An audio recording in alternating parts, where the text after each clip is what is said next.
party people. We are about to kick off this amazing panel, but just a quick public service announcement, right?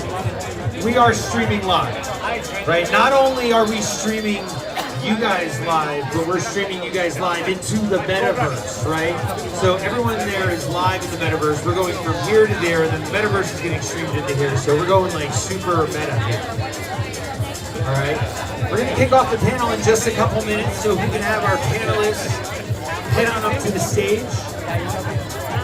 And anyone else that wants to enjoy the panel, now's the time to probably grab a drink or make that order and find yourself some real estate, kick back. We're gonna kick off in just a couple minutes.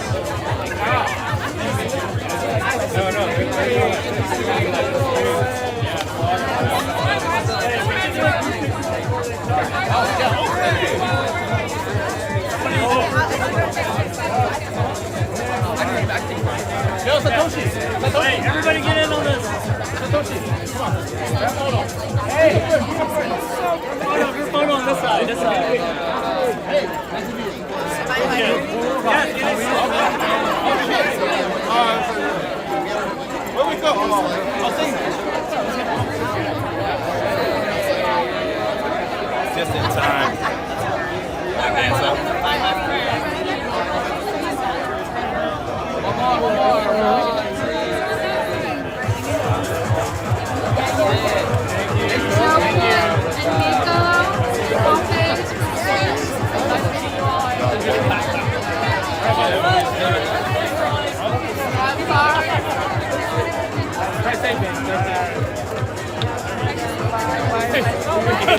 He's working.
All right, ladies and gentlemen, if we can have everyone's attention, please. If everyone can start to find a seat and settle in, maybe a little bit of real estate. If you want to stand, if you can stand towards the back and just give a little bit of room in the front. I like squat. I know we got a hot panel up here. Yeah!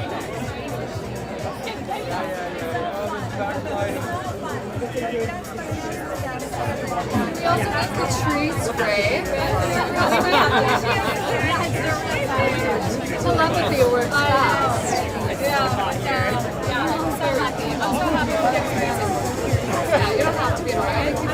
Tomorrow I'm gonna go one yesterday. That's an ASUS. Okay, I think we're ready to get started. I'll see you.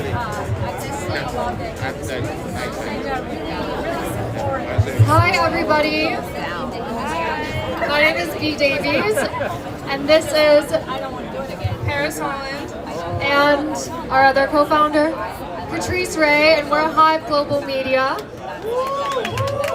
We are hosting our biggest Meta Monday yet tonight because it is not only Tech Week, it is also Fashion Week, which is why we're calling this Fashionverse, in case you missed that. So I hope you all dress to impress, if not IRL, in the metaverse. We have, oh, and just when I said that, the metaverse disappeared. You can imagine it, or maybe someone can fix my laptop for me, Dave. Thank you. And joining me are partners who made this possible. We have Nico Fara, we have Joey Lee, and we have Ope. And I'll let them introduce themselves in a minute, but I just want to say thank you once again to our venue, the Viceroy Hotel, who let us pack this place up with a bunch of techies and fashionistas tonight. And Laurel and Jose from StartupStarter, who got us this venue. If you're out there, we love you. They're also running Investment Week next week and a bunch of events during Tech Week, so they're busy. And we're so happy they made time to partner with us. And then we also have The Found, who Nico is a plug for that. So I'll let you say a little bit about The Found and then introduce yourself. But real quick, Hive Global Media, if you're not familiar, we're an XR media and production company. So you'll see some of our artwork around tonight. You'll see one of our metaverse platforms. We're multi-platform. This is our spatial metaverse, and you can come and hang out with me and my avatar and my giant cat anytime you like. The cat is always there.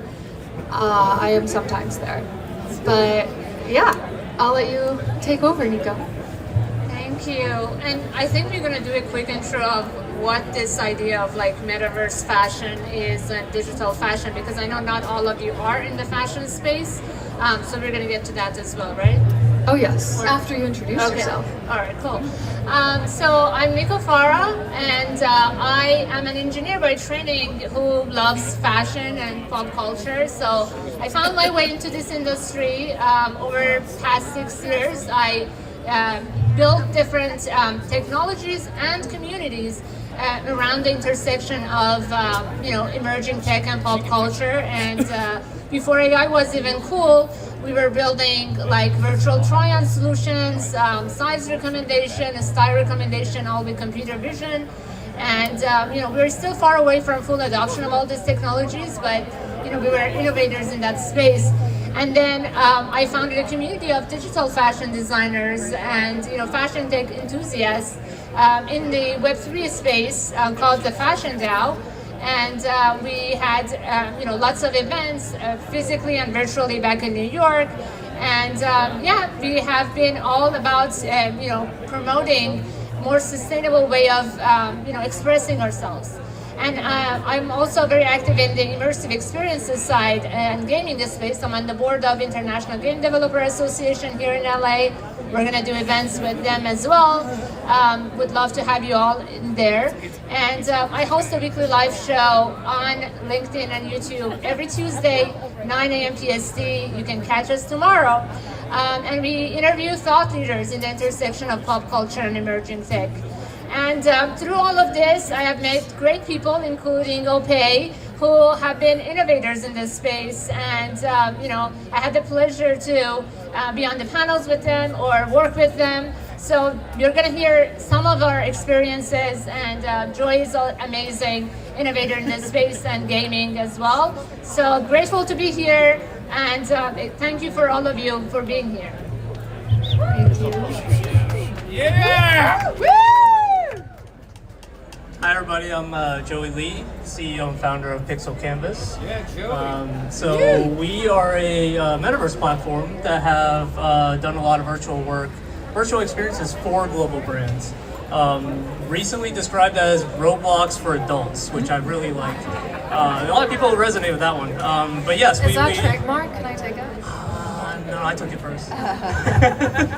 But no, we do a lot of like photoreal Unreal Engine 5 experiences for brands such as Verizon, LG, most recently TSMC, Taiwan Semiconductor Manufacturing Company, which a lot of people tend to not know what that is, but it is the 9th biggest company in the world. It's very serious. We do these virtual experiences for e-learning or just like for consumers to come and learn about what this brand is and engage.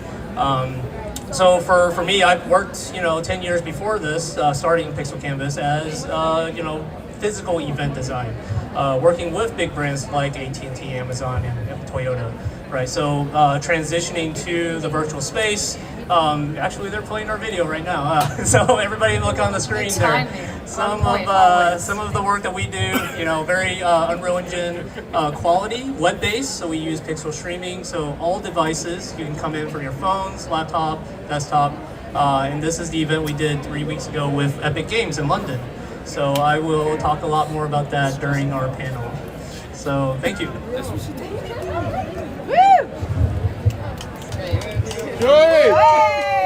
Joey! Ope. Yes. Hello, everybody. My name is Ope, and I. Wow, this sounds so interesting. The mic. Anyway, yeah, my name is Ope, and I am a like many people who have discovered. I represent the people who have discovered technology. I have my slides up that are. Thank you so much for compiling that. This was. I've done work as an AI fashion designer. That's my last endeavor, but it started for me discovering the metaverse as technology, as a fashion stylist, and then figuring out how these things would work for what it is I do. And what I started to do was just share the information that I was learning, teaching it, and it became a shared thing until when generative AI took off. I entered a competition, which was AI Fashion Week, and was able to excel at it and be one of the finalists and discover my collections from AI design to actual physical garments that sold very well for Revolve, and just always discovering how fashion technology works for what it is that we do in fashion, and just bringing out our creativity. That's been my biggest discovery, and it has taken me a lot of places. It started just from just having an enthusiasm to learn metaverse technology, and has taken me so far all over the world, and being able to actually, as a fashion stylist, realize an actual fashion collection, from being a novice in that to big discovery. So I think thank you all for allowing me space to share. That we are all creative individuals, and the technology pushes us forward and helps us discover more ways to embrace, our creative side. Thank you. Thank you, and thank you each so much for joining us. I can't wait to hear your perspective. We have a few questions prepared, and first an intro. I know I said this was about the intersection of technology and fashion, but what does that mean, and what does that mean for us who specialize in XR fashion? So instead of answering the question myself, because that would be too hard, I'm going to make you all answer that from your perspective, starting with Nico, and then we'll go down the line. Before I get started, I would appreciate if the folks in the back keep it a little bit down so we can hear the conversation. Thank you so much. So if you are new to this concept of digital fashion, or all of these topics, I know metaverse doesn't have a good reputation anymore, so I'm going to very quickly explain. But we are all spending a lot of our time digitally. We all have some sort of social media or social presence. So why do we need to wear more physical clothing? That's the big question that drove me into this space. So we can wear digital clothing in our digital experiences, which are becoming more and more prominent in our lives. So that's the main thing about digital fashion. You can wear in your digital experiences, and you can wear things that you can't wear in the physical world, like waterfall, fire, things that are really cool and really expressive our passions and interests, but it's just impossible to make it in the physical world. And then it's an opportunity for accessibility and democratization of this space.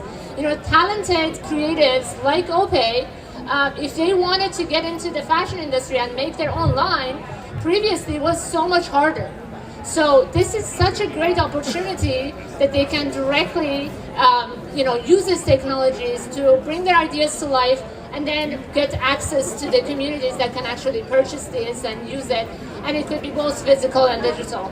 And then what is the purpose of the metaverse and the gaming side is we're all doing great events right now, but it's not accessible for everyone. How can we expand this social fun interaction that we all are having to people that may not be physically here? So it's not a replacement, it's the next best thing to what we currently have. That, I hope that is a good overview, but I would love to hear what you guys want to add. It's also a good transition to the virtual space. Yeah, so with our avatars, we actually started our first iteration of Pixel Canvas Metaverse with first person. So there was no avatars. It was very corporate. That was kind of our clientele. But at some point, it really, the trend did build up to where everybody did want their Ready Player Me's, that's what we use actually, Ready Player Me avatars, where they've done a great job of being interoperable among many metaverses. So for us, being able to have a login already, you can just jump in and select your closet of things that you already picked out, right? So these are things that we found it is trending, and there are ways where you can brand your Ready Player Me avatars, right? Your hoodies, your whatever you're wearing to a certain brand, and we're all about brands. We want to empower the brands and showcase it and show it off in the metaverse in our events, right? So yeah, it is definitely trending upwards. MetaHumans is what I preferred because our metaverse is very photo real. We do have clients that want to showcase their products. We do have automotive I can't reveal yet that are just photo real, showcases, but also just branding your avatars. And I think Ready Player Me's tend to be a little bit disconnect with our environments. It's a little bit too real, and then you throw in a cartoony thing in there. But it's flexible. We do, we can do Roblox if we want, but at the end of the day, it's not really leveraging the power of Unreal 5. An example of that's a Ready Player Me avatar up on the projector. Those are compatible with your platform, with Spatial, with a lot of platforms right now. And that's more realistic than the Roblox avatars Joey's talking about, but things will get more and more photorealistic as we say. Yeah, and how many people here tonight? How many people actually have had an avatar already somewhere? Right? Okay. I was just trying to gauge. Okay, so the thing is when I first started to discover these things, the first thing, especially those of us that are really into fashion, it's so important how you appear in a different metaverse space. And I see everybody here is fantastically dressed and different beautiful outfits. And the thing is if you're in a metaverse space, the most amazing thing was that you could wear something you could wear waterfalls, or you could wear clouds, or you could, of course, people, the first thing they do is they default to wings or whatever, right? But the thing is we have limitations of physicalities, but if you're inside of a metaverse space, you can appear as anything you want. And that's the question. If in these kind of spaces you wanted to appear to be different, or to be who you really wanted to be, what would you do? How would you look? What would you put on? And so that was the first discovery, and that was an amazing discovery, was, you know, what would I put on, and what would I wear, and, you know, also what color would, you know, what colors would I involve. And I remember how you show up is so instrumental. I remember going into Horizon when it first started, and there were a lot of children there, and so I had pink hair and I had pink eyes and I had like all kinds of, you know, wild, you know, imagined outfit. And the kids, this is the thing, Gen Z was showing up in t-shirts and shorts. Inside of their metaverse mind, that's what they were wearing.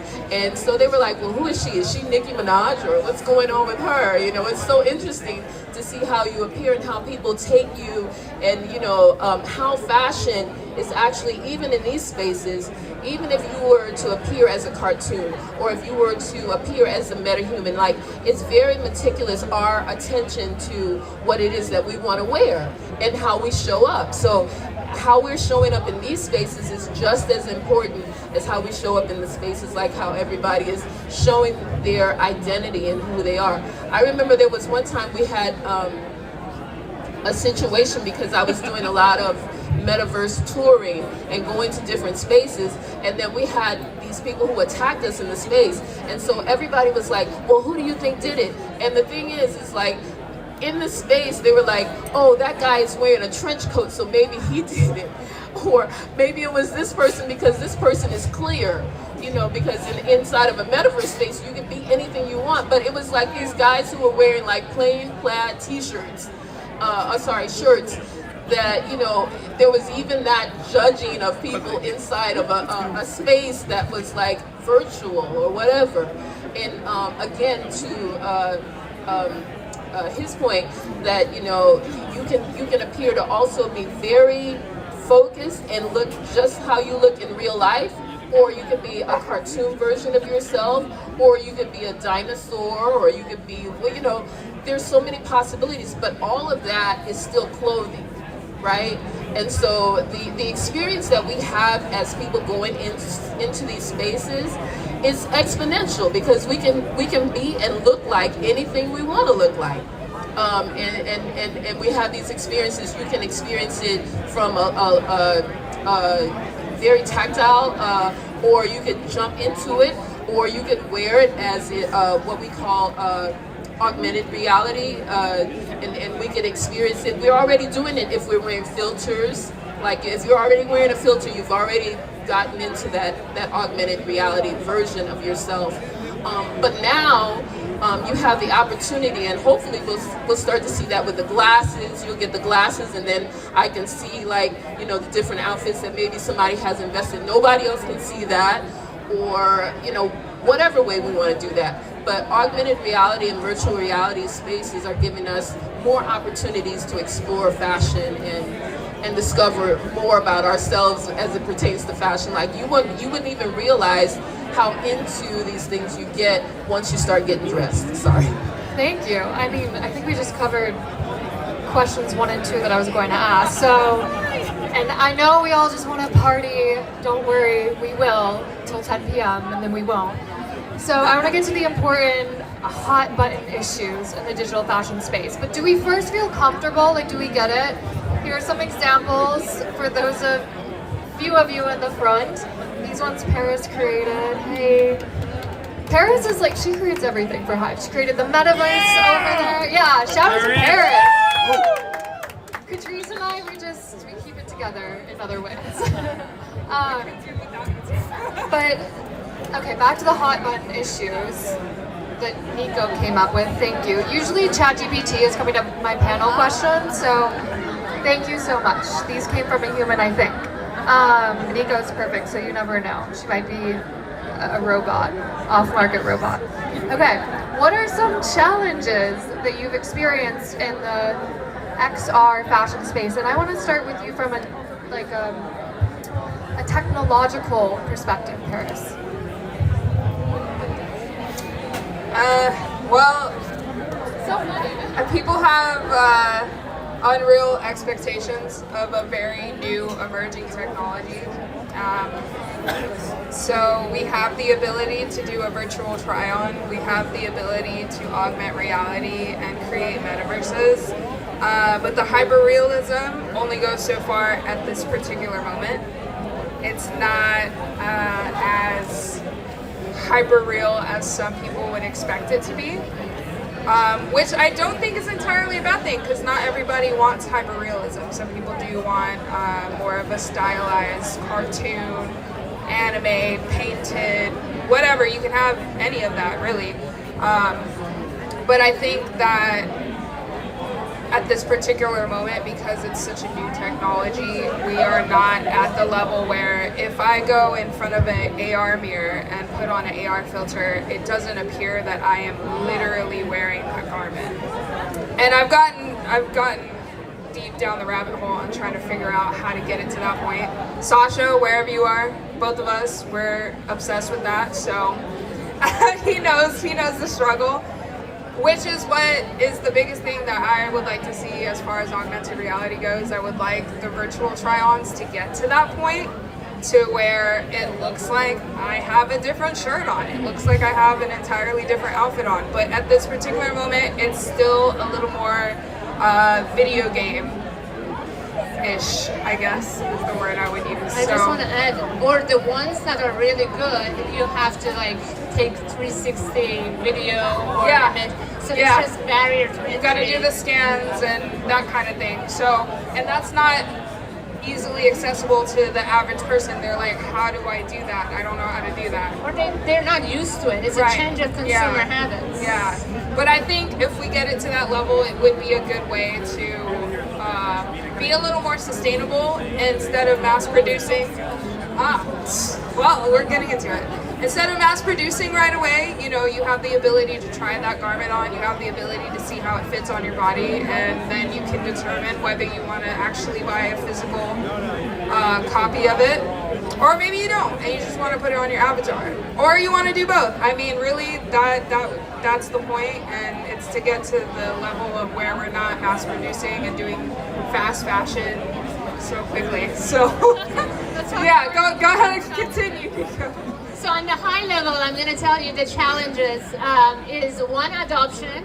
The fact that a lot of folks are still not aware of these technologies is sad, because you know these technologies are not new. Augmented reality, virtual reality, all this existed for so long. It's not perfect, but it existed. But it's just that unfortunately there's a disconnect between the tech world and the fashion industry. And so most of the folks that are building in the tech space are disconnected, don't know much about fashion, and the folks that works in fashion, that they don't know much about tech. So that was the kind of my purpose of bridging this gap, and that's why we don't have as much adoption. So a lot of these virtual try-on technologies may look fine on the paper research papers, but in actual reality, if you talk to a fashion expert, they're like, no, you're not taking into account a lot of other info about the garment and so on. So there is that, and then like change of consumer habits for making them to take pictures of themselves or make an avatar, or even though these are fun, but we're not used to it because this is not how we are used to shopping. So, and then the other part is like the overall adoption in the industry, because this industry is very old-fashioned and tech has been, you know, not top of the mind. We also see that they don't have very strong tech departments. So the only way to get in is to working with other agencies or companies, tech companies, and those things go very slow. So that's where we are. But thanks to all the folks on the panel and some of you, we're getting closer and closer to that reality where things can be more of a reality. Yeah, so I think I have a lot of thoughts on this topic because I do get a lot of client requests that are asking for unrealistic things just because they saw the movie Ready Player One, right? So we have we're was that 2050 for that movie? I think we have about 25 more years to go for that. So number one, the VR glasses, I think Zuckerberg is probably the closest that we're getting. It's the Orion, I think that's what it's called, Orion. That, I think, is getting there where people do want to wear it in public. I think nobody wants to wear ski glasses for 12 hours a day. And number two, online multiplayer. I think that's the one that I get a lot from my clients is, hey, can I get 100,000 people on my metaverse just because it's more than in Stadium? No, like your biggest MMORPG online games, that's, you know, they're doing hundreds of people in the same server, and we do matchmaking, right? So you scale instance servers. Right, and number one, yeah, the Bored Ape Yacht Club, they're Outer Worlds, right? They did 8,000 concurrently. It looked like ants, right? Like you don't even see your own character. So is that a good experience? No, there's probably a reason why video games has been around for 30 years. We've probably figured out that's not the best experience. You do want a party of 32, 64, so you can actually see your friends, you know, healing them or tanking. That's the kind of stuff that has been proven. So we're not going to change the, you know, 30 years of research of how a gaming experience. At the end of the day, that's what a metaverse is leveraging. We're using a game engine. We're using the user, you know, UI UX that's been developed. So to say like, let's mimic the world and have 100,000 people in a stadium to watch the, you know, Taylor Swift concert in the metaverse. That's not, you know. It's even unnecessary because you can just replicate this like 100 people space and they can all watch the same thing. But can you really interact with 10,000 people at once? Not even in They'd rather be NPCs, right? They'd rather be NPCs. That's the thing. So we can do that. We'll do NPC AI avatars everywhere. So again, this is the disconnect between the tech and, you know, what's actually is needed in the physical world. Because think about like, okay, so you guys are here right now. Are you going to say, hey, I'm going to meet 100 people. Hey, how are you? How are you? So imagine 100,000 people in the metaverse. Are you going to actually care if this person's an online real player next to you or is an NPC?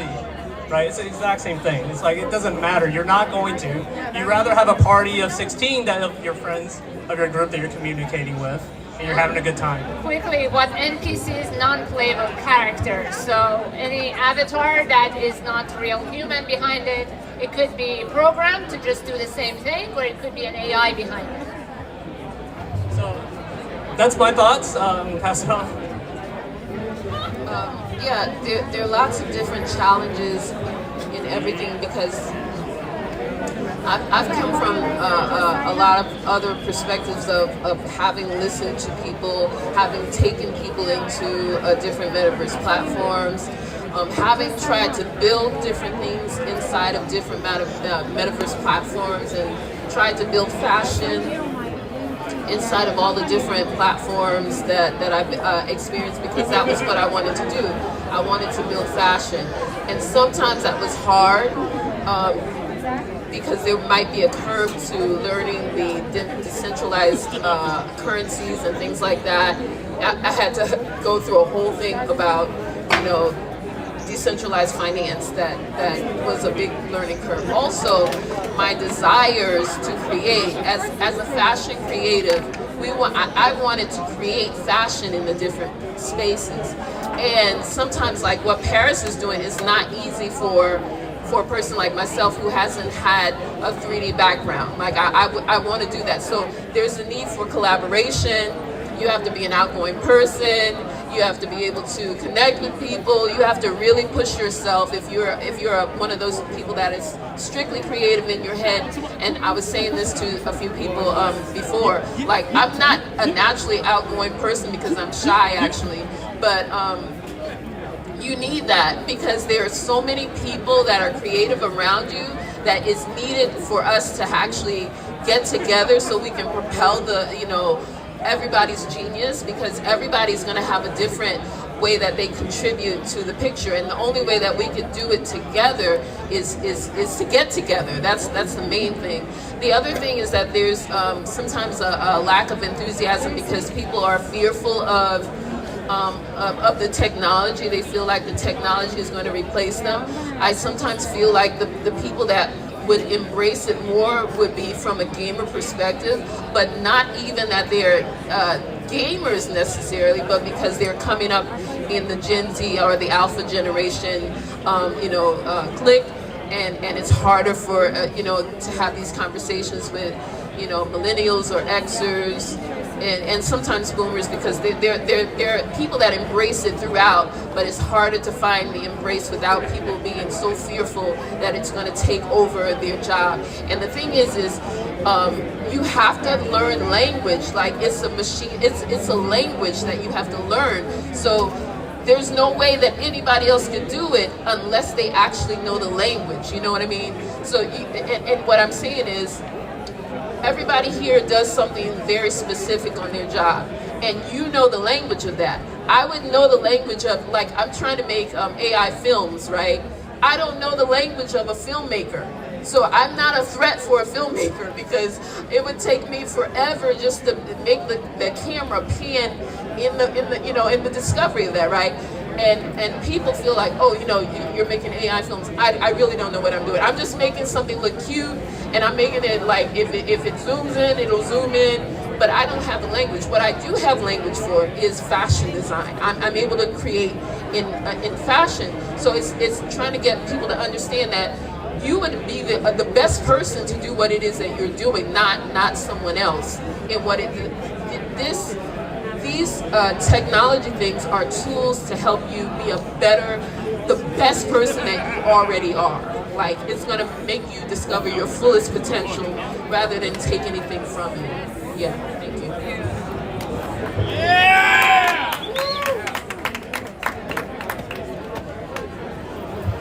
Okay. So our next question for you three, since you made amazing points, how do you see XR contributing to sustainability and inclusivity at this point? After all of the things you've done and all the things you've been involved, where do you see it going in the next 5 to 10 years? I think Ope can speak to the inclusivity part, because she's done great work on that.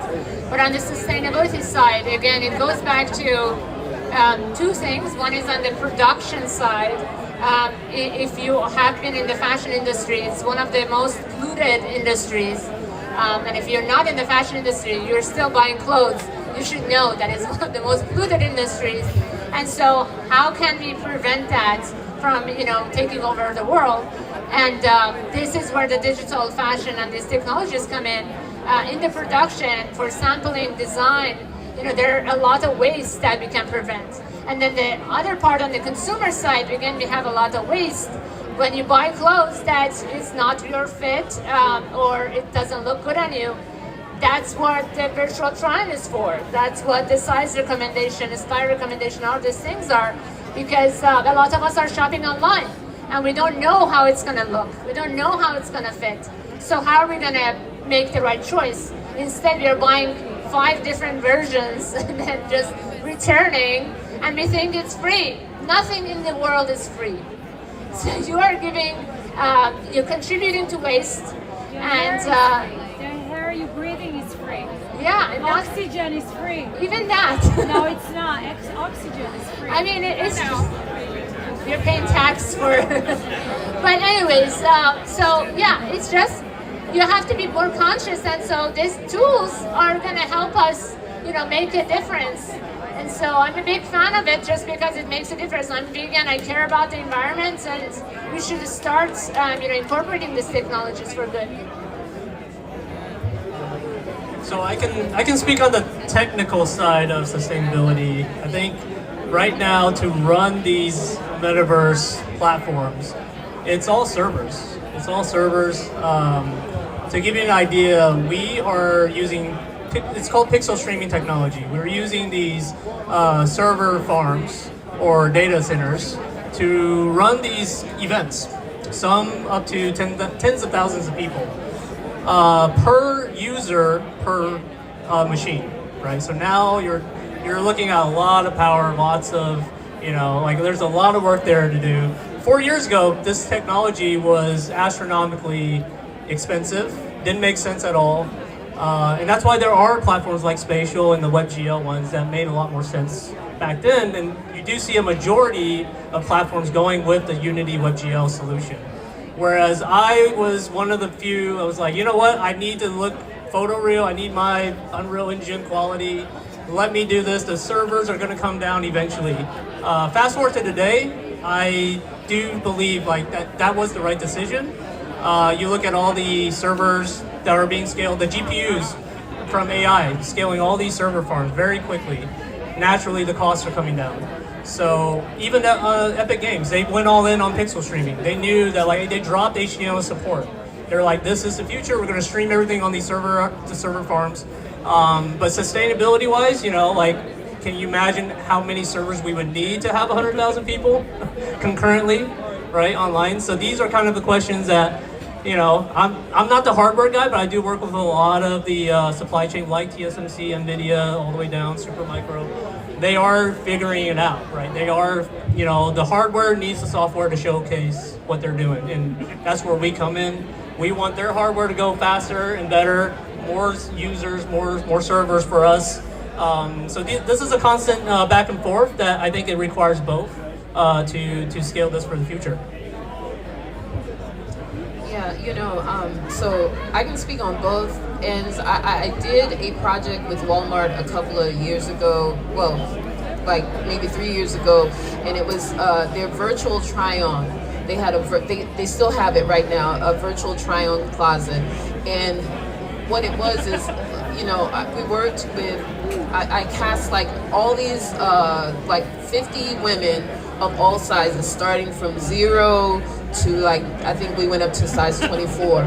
And then we took pictures of their bodies, right?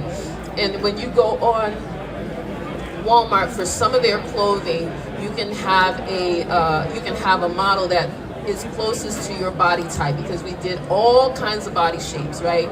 And this was like their early thing of getting into with a company called Zkit, getting into virtual try-ons and augmented reality and trying on clothing to see how it looks on you, closest to your body, you know, everybody's body type. And now I think they have developed it even more where you can make it, you can turn the camera on yourself and it reflects to your own body now, right? But when we first did it, it was like trying to work with the tech team, because then not only did we did all the bodies and scanned all the bodies and lined it up.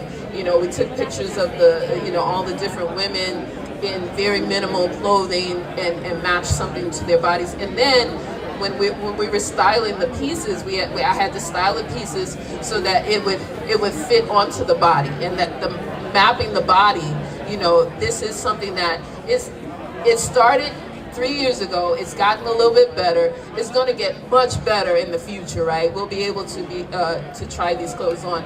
And I've worked with other people that I had, you know, interviewed, like, you know, when they were first starting, like there was I'm forgetting her name right now, but she had a thing that was called "This Dress Does Not Exist." She had a website, and at that time, this was right at the pandemic time. You know, I was discovering digital fashion, and I was like, well, what are we going to do with digital fashion? And she was taking pictures, and you could mail in your picture of yourself, and they would mail you back something that you would be in an outfit that you could post on Instagram or whatever. That has gotten way better now, and there are websites, there are different people that you can go to and get a virtual try-on.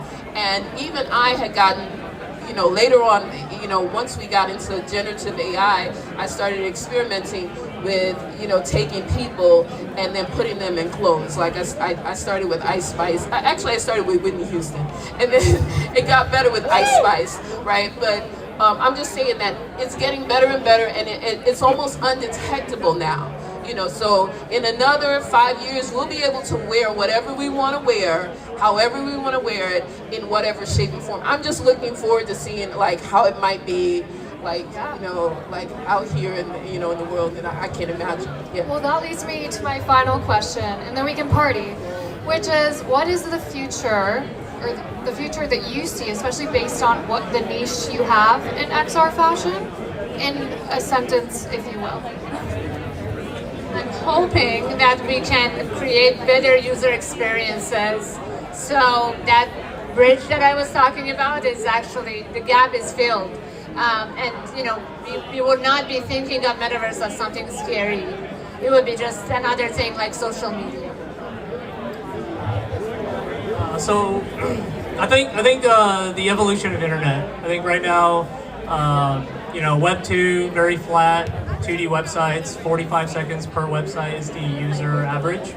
I think if we move into the 3D internet, where the technology is opening that, and that's really our vision, is how do we bring all these brands to have an interactive and engaging website experience for all their consumers that can be accessed from all devices. And we are here. I think we are here with a solution right now. It's still early, but you know, the cost is inevitably going to come down.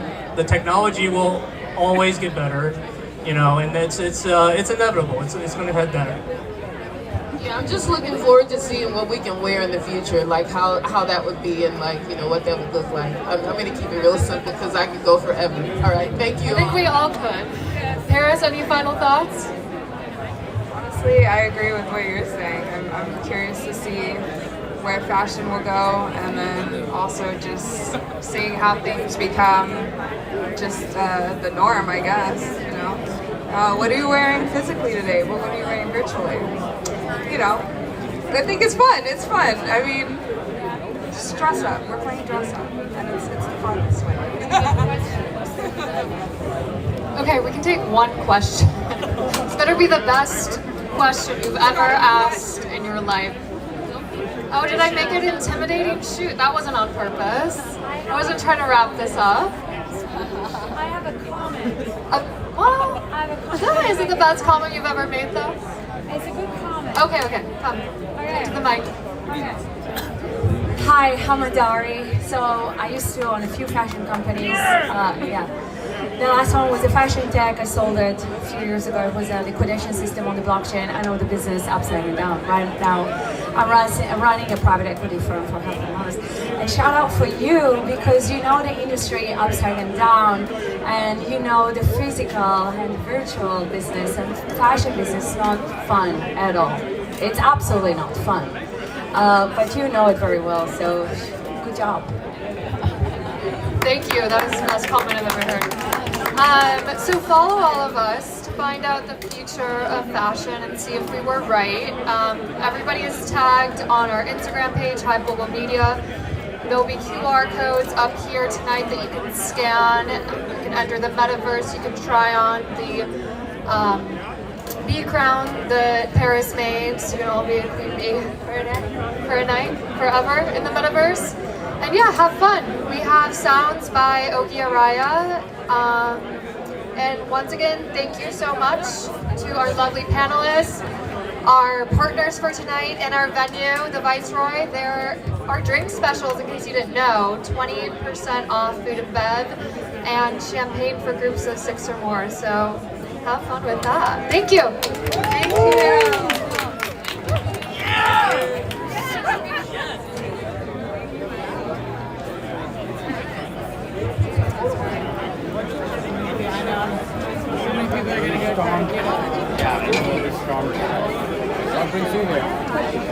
I have a lifestyle brand for women in their first Business Plus, and it's a video where you can shop, so you can buy the outfits.